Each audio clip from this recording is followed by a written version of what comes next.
it opens up. Sue?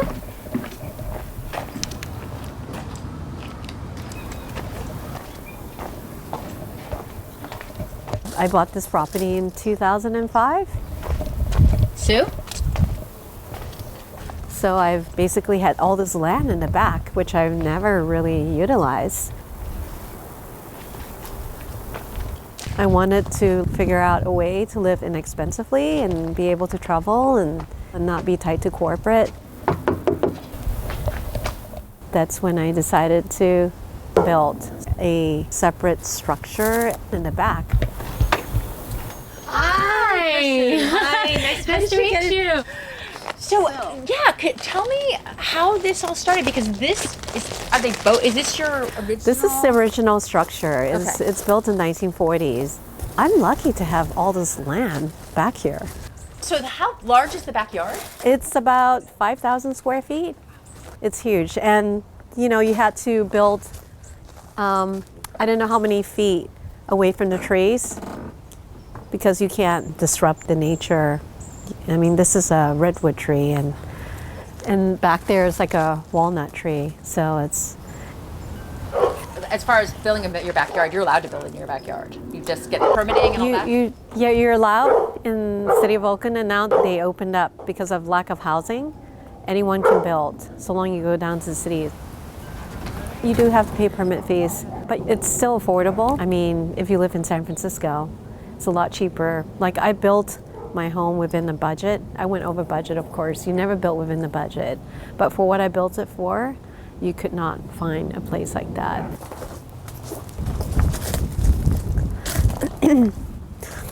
So I spent a lot of time in Sweden. I spent about 5 months initially living there.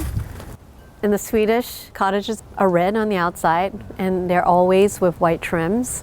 So I was like thinking, how can I design a home where it's partially modernized and it still retains a lot of like that old world feel of Sweden? And so I came up with this metal concept.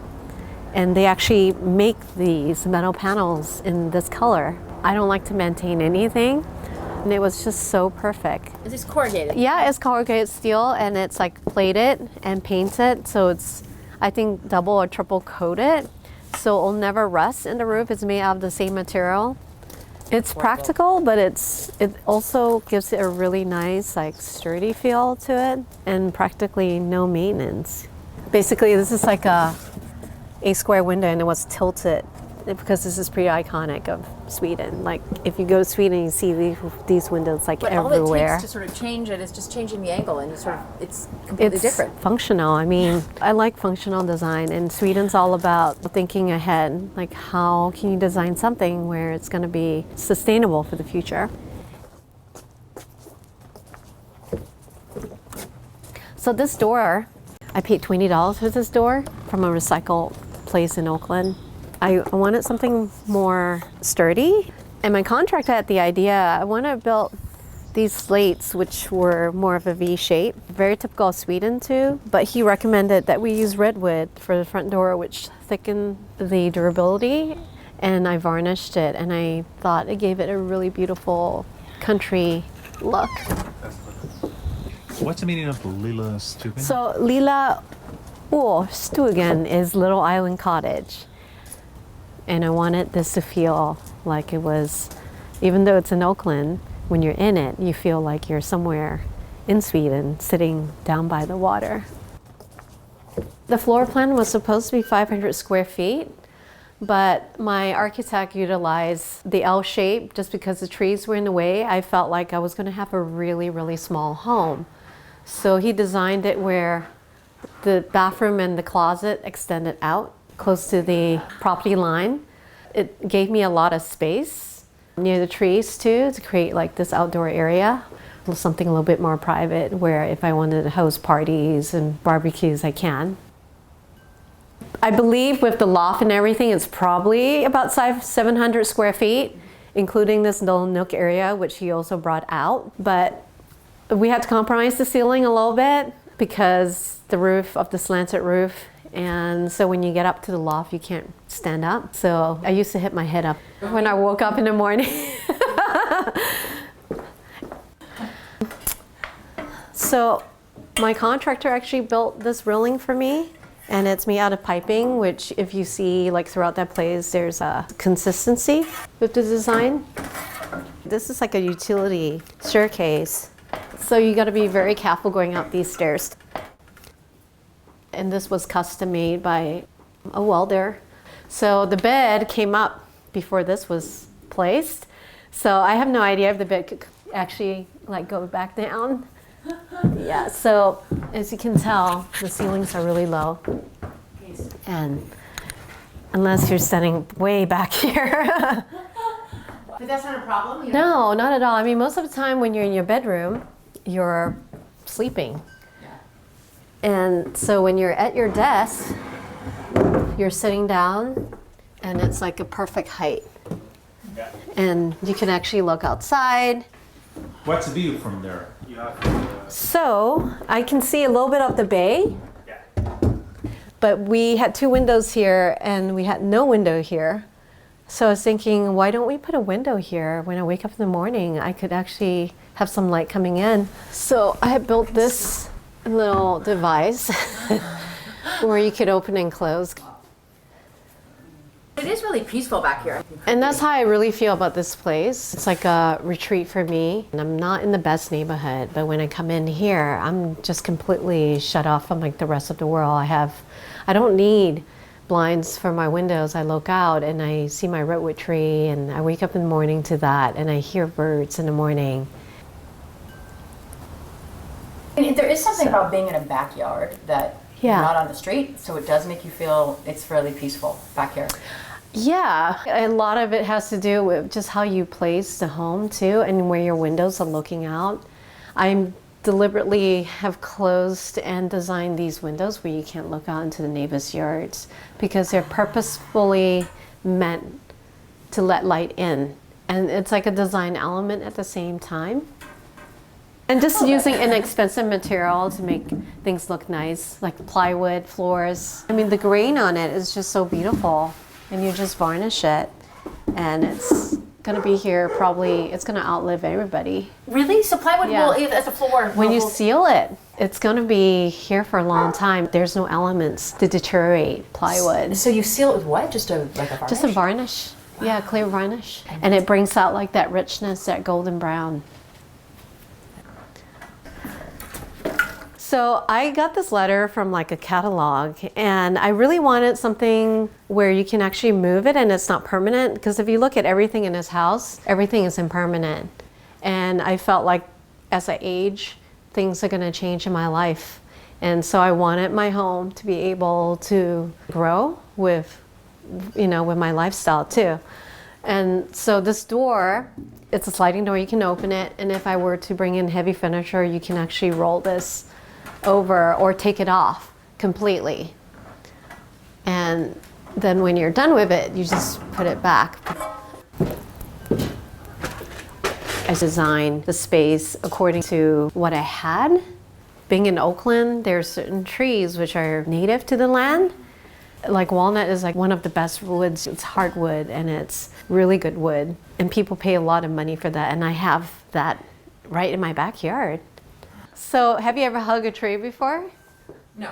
Yeah, this tree actually feels really like comforting.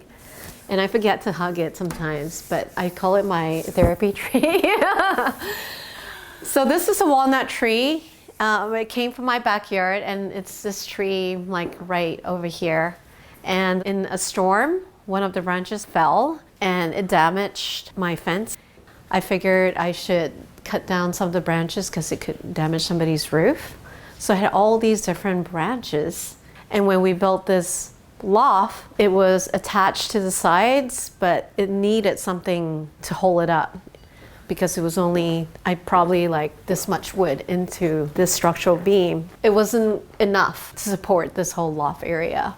So I decided that instead of having a column, which is not very organic, this has like a nice texture to it.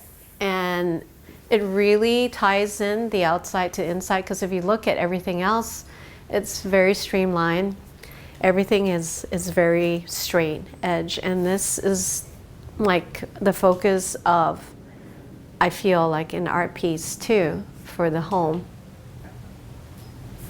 I'm a simplist. I'm very minimalist, and I don't do a lot of cooking, but I want to be able to make a good meal and heat up food and do everything you can in the kitchen. And this is like this induction stovetop, and it's also not permanent. I can just pick it up and take it away. And one day I might want to convert this into an art studio completely and not a livable space. And this industrial table too, I wanted something durable, something impermanent. So I got in a wood maker. He made like these crates out of reclaimed wood. And I think they were initially to hold bottles of wine in them. So I wanted drawers which pull out. Did you get it open? Yeah. Wow. You don't want to see what's in it. Or even just to hold, whatever elements you have while you're cooking. It's just simple Home Depot Trax industrial style, and it works for just opening and closing. And it's like a snap system.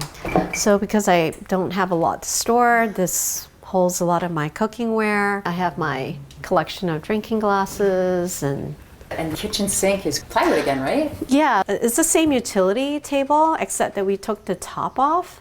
And it was hard for the sink to drop in because the width of the table was too small. So I decided to design something where we cut the wood and drop the sink in, and we could build around it. It ties in with all the plywood I have everywhere else.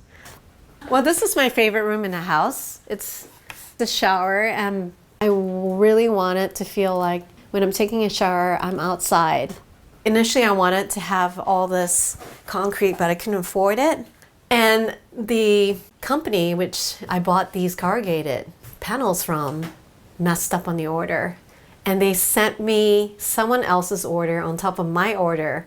So I had a whole lot of corrugated metal, which I had to use. So I was thinking, why could I not bring in the outside in?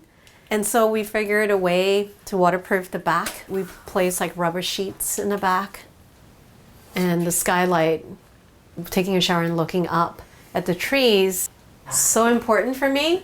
I mean, literally, I was standing here 2 weeks ago and the leaves had not grown on this tree, so I could observe like the seasons while taking a shower. So this is really nice for me, just having a rain shower and trying to, relax after a long day of work. It really does feel outdoors with the light, the way the light falls. And building windows above too. I think it's like a design from the mid-century. But having windows like at eye level, like why do we need that? You just see all the beautiful things we forget to see, which is like looking up. And all you see are trees. The placement of the windows has a lot to do with also how the sun rises, so it warms up the house in the daytime. And I actually have cotton insulation, like jeans, in my walls. And that's a sound insulator as well as a heat insulator. So I have a home where I don't really have to heat up the place very often. You're in here and it's cool. So the metal actually shields a lot of the heat away from the home, and the cotton retains the heat. This is my only heating source because I got really high ceilings.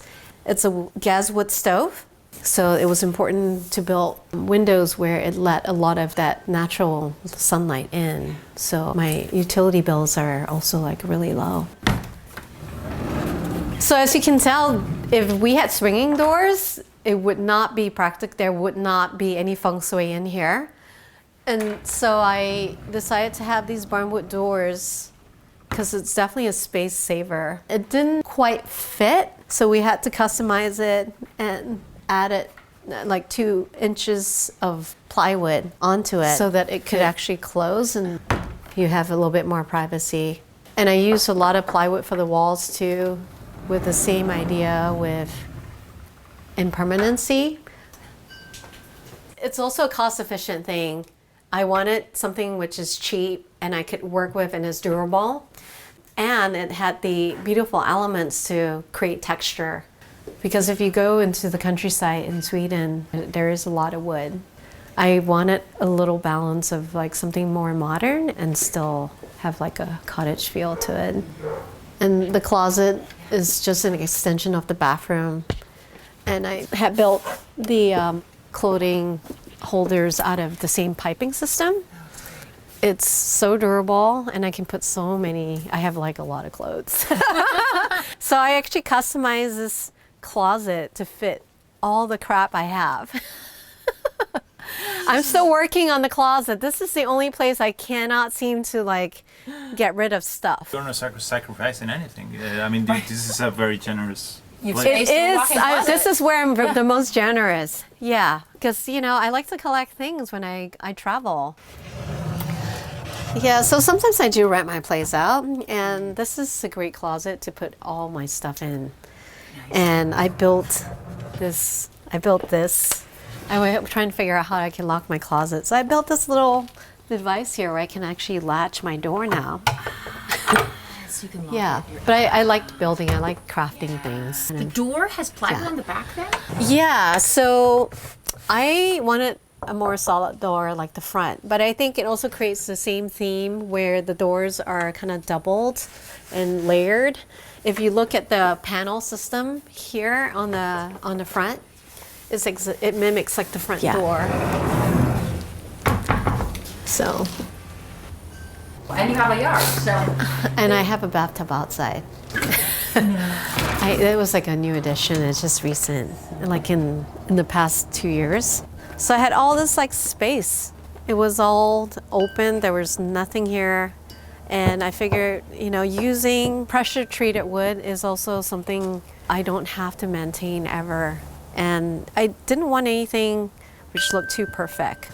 I wanted something a little bit more organic. But you were able to place the house so there was some backyard. I mean, you didn't put it, you could have made the house bigger, I guess. Well, the reason why we have the space is because of the trees and how much feet I had to be away. And it's the same idea with the front with the redwood tree. I had to be, I don't know, how many feet do you think this is? Probably like 10 feet. About 10 feet, probably. It's a big tree. It's an old tree. I feel house. really lucky to have this tree. I have this private little nook area, and I can do my barbecues, and I can sit back here and read a book. So I wanted an outdoor bathtub, and oops. So I extended this. This is the top I built for the. It is hot running water. It's a consistent hot running water too. I got instant water heater. So this whole system is run by a sump pump. Are you Capturing rainwater, no? rainwater as well? I am capturing rainwater in this barrel, and the front house has the same system as well. So Over you have here. a small clearance. Yeah, this is the setback. And another concept of these small windows too is when you're making your breakfast, making your coffee, you have this natural light coming in and you don't have to turn on the lights. Same time too, you can't really look into the yards. I mean, mainly it's because I don't have like the most pretty views on the side. So it was functional to have windows which let air in, light in, and you can look out. But I think letting light in with windows, it's like a very functional design. I think it's so purposeful. I don't know, architects don't really think about these things sometimes. I think it's more about making money, making homes which are just going to generate income, but there's not so much design. Unless it's your own home, then you think about it. It's everything is like a window has to have a purpose. Yeah. It's not about just putting a window there and just calling it a day. Yeah. It needs to be so functional in so many different ways. I mean, it's a soul to a house. So this is the actual floor plan. Initially, my design was all about having bigger windows, as I've seen in prefab homes. However, in California, we have earthquakes. So to pass code, we needed to have some walls to hold a lot of the windows up. And I can afford structural beams, which I'm actually really happy because I have some space to hang my art now. And a lot of, my hardware are like found objects. I used to explore abandoned buildings. Like this was from an old home in the desert. It was all rusted. And these were rebars from the actual foundation of this place. And they were just laying around and they like totally fit my windows. It's got all this beautiful texture to it. It's important for me to have everything really raw and organic in my home, like it's hand-built. Like this, I found the bamboo in Malibu, and then I found that desert tree in Joshua Tree. I made an art piece out of it. There's a lot of me in this cottage, and it's a sanctuary for me. Each time I go away, I like long to come back to this place. And I think a home needs to feel that way.